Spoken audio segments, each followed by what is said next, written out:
আজি মহাশিৱৰাত্ৰি দেৱাদিদেৱৰ আৰাধনাৰে মুখৰিত ৰাজ্যৰ চৌদিশ।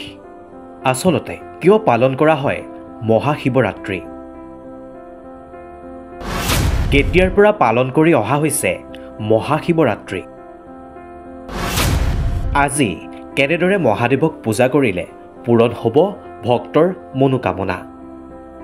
আজি মহাশিৱৰাত্ৰি। মহাদেৱৰ আৰাধনাত এতিয়া ব্যস্ত সকলো। এই দিনটোত শিৱ আৰু পাৰ্বতীক পূজা কৰিলে ভক্তসকলৰ প্ৰতিটো ইচ্ছা পূৰণ হয় বুলি ধৰ্মীয় বিশ্বাস আছে। কিন্তু মহাশিৱৰাত্ৰিৰ উৎসৱ কিয় পালন কৰা হয় আপোনালোকে বাৰু এই বিষয়ে জানেনে? আচলতে শিৱৰাত্ৰি প্ৰতিমাহে পালন কৰা হয়, যাক আমি মাহেকীয়া শিৱৰাত্ৰি বুলি কওঁ। কিন্তু ফাগুন মাহৰ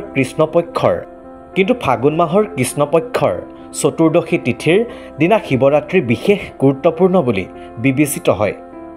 মহাশিৱৰাত্ৰি কিয় পালন কৰা হয় সেই সন্দৰ্ভত বিভিন্ন বিশ্বাস আৰু কাহিনী আছে। মহাশিৱৰাত্ৰিৰ অৰ্থ হৈছে শিৱৰ ৰাতি।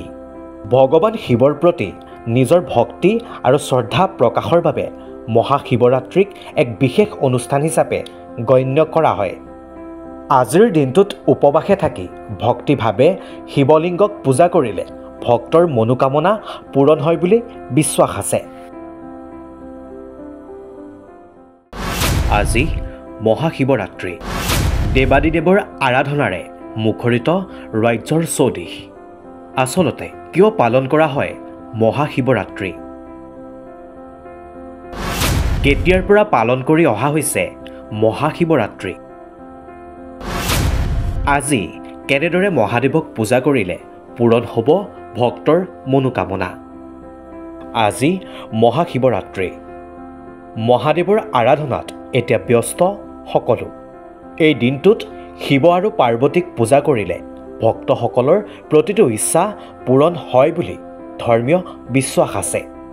কিন্তু মহাশিৱৰাত্ৰিৰ উৎসৱ কিয় পালন কৰা হয় আপোনালোকে বাৰু এই বিষয়ে জানেনে? আচলতে শিৱৰাত্ৰি প্ৰতিমাহে পালন কৰা হয়, যাক আমি মাহেকীয়া শিৱৰাত্ৰি বুলি কওঁ।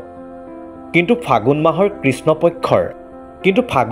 কৃষ্ণপক্ষৰ চতুৰ্দশী তিথিৰ দিনা শিৱৰাত্ৰি বিশেষ গুৰুত্বপূৰ্ণ বুলি বিবেচিত হয়।